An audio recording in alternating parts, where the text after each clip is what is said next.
Alors là, wow.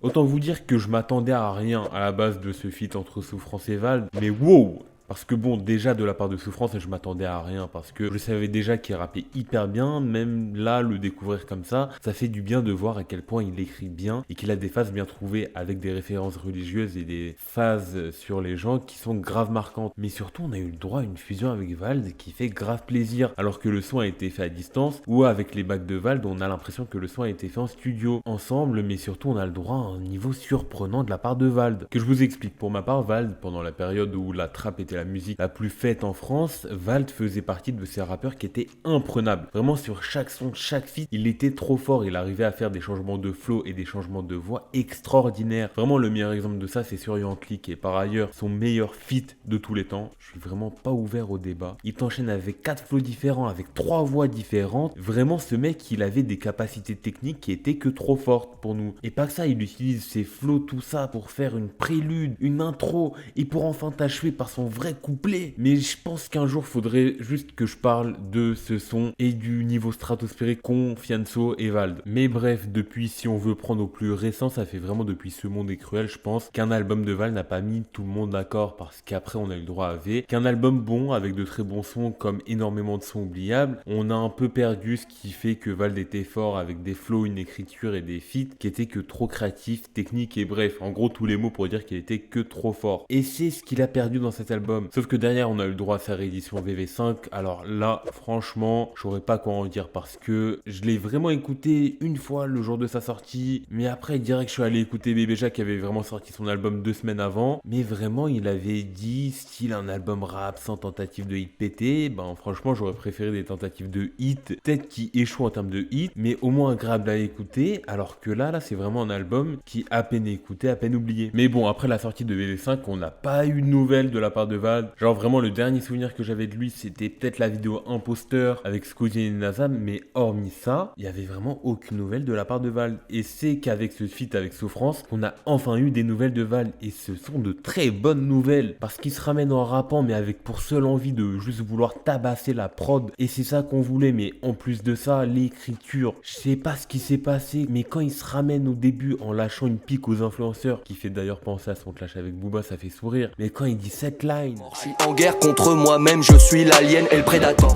Autant vous dire que cette line, en plus de l'effet rajouté sur sa voix, ça m'a mis KO. Mais la suite où il continue sur son genre de fast flow, on ressent clairement comme s'il avait fait un one shot et on se demande à quel moment il respire. En plus de ça, il en profite pour lâcher un petit SO à Souffrance, ça fait plaisir. Mais à part ça, même au niveau du texte, c'est un truc de ouf. Il balance des tacles à tout le monde, il reparle de sujets sombres en parlant de spiritualité, de complot et compagnie, avec justement la line sur les influenceurs ou encore quand il parle de Kanye et les feuges. Mais vraiment, c'est un couplet où rien qu'à lui, on pourrait l'analyser. Et le fait qu'en plein milieu de son couplet, il se permet un genre de pont, si on peut appeler ça comme ça lui permet de respirer un coup. Juste pour continuer le massacre, c'est terrible. Et visiblement, il a pris à cœur les critiques sur V et VV5. Et visiblement, c'est pour le mieux. Donc à voir, car on a aussi pu voir cette mode avec SCH, avec ses couplets récents, où il semble se remettre au rap, comme à l'époque de Julius, entre guillemets. Donc franchement, j'ai hâte de voir, car franchement, je pense qu'on peut être agréablement surpris par déjà Julius 3 pour ce qui est de SCH, et par le prochain album de Vald. Donc franchement, à voir. Bon, et ben petite vidéo très très courte, où juste j'avais envie de parler à chaud sur le dernier couplet de Vald, et vous étonnez pas si ça arrive par moment, quand il y a des projets qui m'intéressent, où j'ai pas envie de sortir l'analyse immédiatement, mais où juste j'ai envie de donner mon avis et compagnie, ça arrivera probablement. Donc voilà, n'hésitez pas à liker, commenter, partager et abonnez-vous pour de prochaines vidéos, et moi je vous dis ciao.